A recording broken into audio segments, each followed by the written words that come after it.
Bismillah, velhamdülillah, ve salatu ve selamu ala Resulillah. الذي هو قائدنا وزعيمنا ومرشدنا فصلوات الله وسلامه عليه. Elhamd, salatu ve selam rüsta د اسلام د اقتصادي نظام د مضمون د درسونو په لړ کې نن شپږم درس تقدیمیږي. د دې درس عنوان د اسلامي دولت د بیت المال سرچینې. اسلامي پوهان څلور شیان د بشر د فطري اړتیاو څخه بولي: خوراک، پوښاک، کور، سیاست او حکومت. حکومتونه په فوج، صحت، ښوونې، روزنې او د هېواد د رغونې لپاره لګښت ته اړتیا لري او لګښت خو په بیت المال سره سرته رسیږي او بیت المال سرچینې غواړي.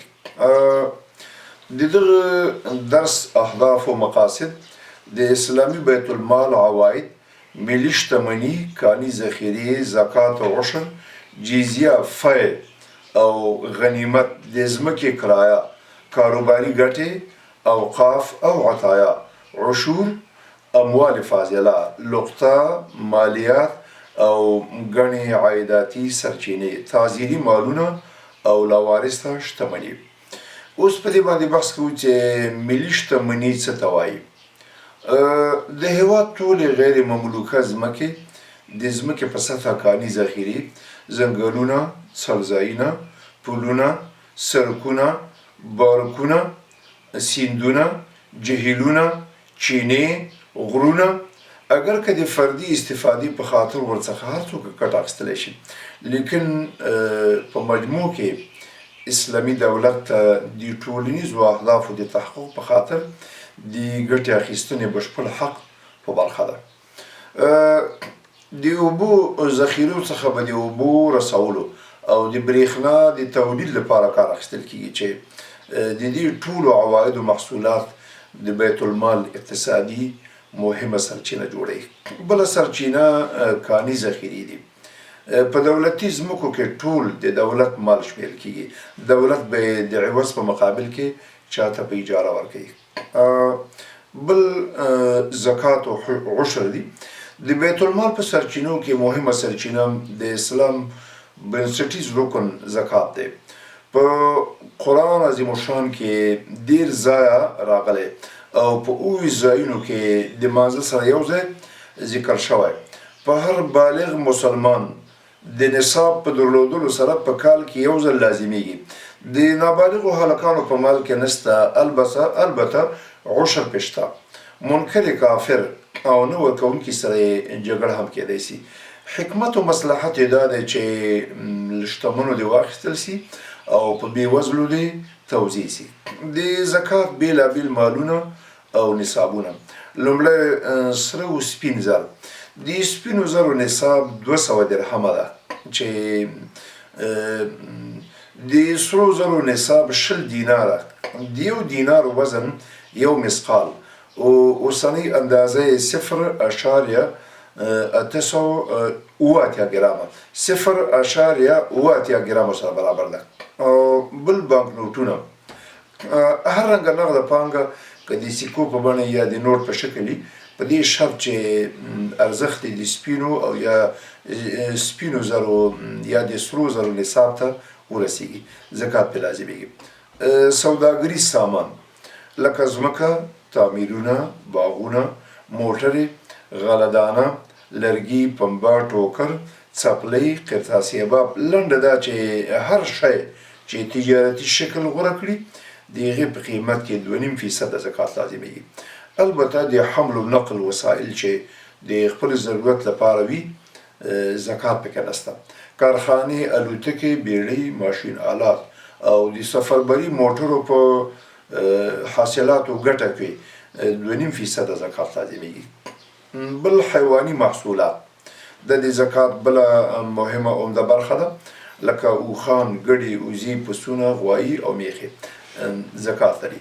د اوښانو نصاب 15 او د ګډو وزو 40، د غویانو 10 دي. بل کرنیز محصولات: هغه څه چې ځمکه یې تولیدوي عشر پکې لازم دی. ثبوت یې په کلام الله مجید په قرآن کریم ثابت دی. د ځمکې د تولیداتو زکات د حاصل اخیستلو په وخت فرض ده. حنفي فقها د ځمکې په ټولو پیداوارو کې زکات لازم بولي. په اراټي او د ټوبویل په وسیله د خړوب شوو ځمکو نصف العشر یعنی په شلو منو کې 1 من عشر لازمېږي. په همدې توګه که لږي که ډېر عشر پکې شته. بل د ریکاز 5مه برخه. په ځمکه کې ښخې خزانې چې اسلامي دور نه مخکې مهر ولري 5مه برخه بیت المال ته تحویلېږي او که د اسلامي دور مهر په باندې د لقطې حکم غوره کوي. دغه 5مه برخه په نبوي فرمان سره ثابته ده. بل خراج دی. خراج د ځمکې د هغې کرایې نوم دی چې اسلامي حکومت د خپلو ځمکو په مقابل کې د کافرانو څخه اخلي. هغه ځمکې چې په زور فتح شوي ټولې دولتي دي، حکومت یې خلکو ته په کرایه ورکوي. دغه بیا خراج بیا په 2 قسمونو باندې ویشل کېږي. یو ته وایي خراج وظیفوي. خراج وظیفوي دا معنا چې دولت مشخص کړي چې په یو جریب 10 منه یا 20 منه یا 30 منه. او خراج مقاسمه دې ته وایي چې هر څومره وکړه نیم یا 3مه برخه د دهقان او نوره برخه دولت ته تسلیمیږي. عمر فاروق رضی الله عنه د ایران او عراق ځمکې خراجي ګرځولې وې. بل د بیت المال په منابعو کې جزیه ده. جزیه د نورو دینونو څښتنانو باندې د ټکس څخه عبارت ده چې د اسلامي هیواد تابعیت ولري. د عسکري خدمت په بدل کې ترې اخیستل کېږي. که اسلامي حکومت د دې امنیت تامین نه کړي جزیه بیا پې نسته. د جزیې حکم په قرآن عظیم الشان ثابت دی. ماشومان، ښځې، بوډاګان، ګوډان او شالان ورڅخه مستثنا دي. بل فی یعنی تسلیمي مال. دا هغه مال ته ویل کېږي چې له جګړې پرته مسلمانانو ته په لاس ورسي. که هغوی تیښته وکړي یا تسلیم سي د فی په مال کې منقول او غیر منقول جایداد راځي. دغه دولتي مال ګرځي او په غازیانو نه ویشل کېږي. د حشر په صورت کې د دې بشپړ تفصیل راغلی دی. بل د بیت المال په منابعو سرچینو کې غنیمت دی. غنیمت له هغه مال څخه عبارت ده چې له کافرانو سره په جګړه کې د زور له لارې ترلاسه سي. د دې مال 5مه برخه بیت المال ته ځي او 4 برخې په مجاهدینو ویشل کېږي. د اسلام په لومړي دور کې هر چا جهاد کاوه، مګر اوس خو دولتونه خپلو سپاهیانو ته وسایل برابري. په دې اساس د جګړې په ډګر غنیمت شوې وسلې دولتي مال ګڼل کېږي. البته یو صورت دا کېدی سي چې حکومت غازیانو ته د وسلو قیمت ورکړي. بل د بیت المال په منابعو کې د ځمکې کرایه ده. هغه زراعتي فارمونه چې اسلامي دولت په اجوره او کرایه ورکوي، په همدې توګه سرایونه، دوکانونه، د موټرو اډې او داسې نور د دولت په منابعو کې راځي. بل کاروباري ګټې. اسلامي ریاست د خپلو ټولنیزو ګټو لپاره بېلابېلې د ګټې لارې چارې په کار اچوي. د مثال په توګه په مضاربت چاته پیسې ورکوي یا بېلابېل شرکتونه جوړوي، لکه هوایي شرکت، د دوا شرکت، نساجي شرکت او نور صنعتي شرکتونه در واخله. د بیت المال په منابعو کې بل عطایا او اوقاف دي. د بیت المال د سرچینو نه عطایا مالی مرستې او اوقاف دي. مسلمان له زکاته پرته خپل مال، ځمکه او جایداد د الله تعالی په لار کې د هدیې، هبې او وصیت لارې وقف کوي او په مرستې لاس پورې کوي. د رسول الله صلی الله علیه وسلم نه وروسته د مدینې خلکو خپلې ځمکې، باغونه، کورونه مهاجرینو ته وړاندې کړل، مګر رسول الله صلی الله علیه وسلم دغه کار غوره ونه باله. هغه د مدینې په شاړو ځمکو کې مهاجرینو ته د کورونو د جوړولو اهتمام وکړ. په دې زمره کې د مسلمانو هیوادونو او د نړیوالې ټولنې او د نورو دولتونو مرستې هم راځي. د اسلام په لومړي دور کې بین‌المللي اداره نه وه. البته د دې ثبوت شتون لري چې رسول الله د ډیرو حکمرانانو ډالۍ قبول کړي دي. د مصر پاچا مقوقس او د حبشې پاچا نجاشي رسول الله ته د لیک په ځواب کې ډالۍ استولې وې. د بیت المال په منابعو کې بل عشور یا وارداتي ټکس دی. اسلام د آزاد تجارت غوښتونکی دی.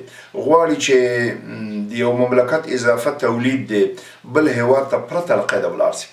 د اسلام په لومړیو وختونو کې به چې مسلمانانو بیروني هیوادونو کې کاروبار کاوه نو هغوی له مسلمانانو څخه محصول اخیسته مګر کافران به چې اسلامي هیواد ته د سوداګرۍ لپاره راتلل په دې به هېڅ نه و په همدغه اساس عمر فاروق رضی الله عنه خپل والیانو ته ولیکل د کافرو د سوداګرو څخه دومره محصول واخلئ چې څومره یې زموږ له سوداګرو څخه اخلي دغه ټکس به په کال کې یو ځل اخیستل کېده کله به یې چې واردات اضافه کول نو محصول به یې کم کړ او چې کمول به محصول به زیات کړ هغه شیان به چې خرابېدل په هغې به محصول نه اخیسته عبدالله بن عمر رضی الله عنه فرمایي چې عمر فاروق رضی الله عنه د تیلو او د غنمو په محصول کې تر نیمایي پورې کموالی راوست ځکه چې هلته د خلکو اړتیا وه بل د بیت المال په سرچینو کې بل اموال فاضله دي له دې څخه له بېلابېلو لارو بیت المال ته د مال راتلل دي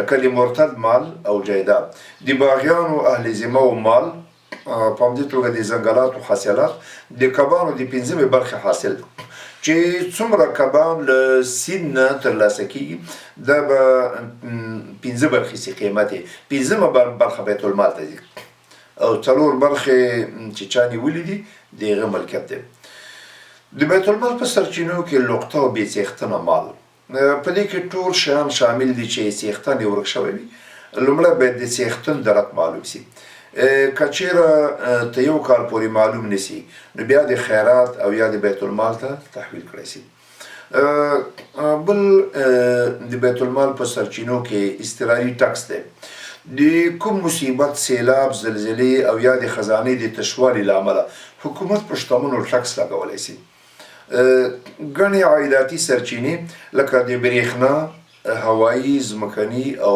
بحري جهازونه د ډبرو سکاره تیل ګیس مالګې او د اوسپنې د استخراج څخه ترلاسه سوې ګټه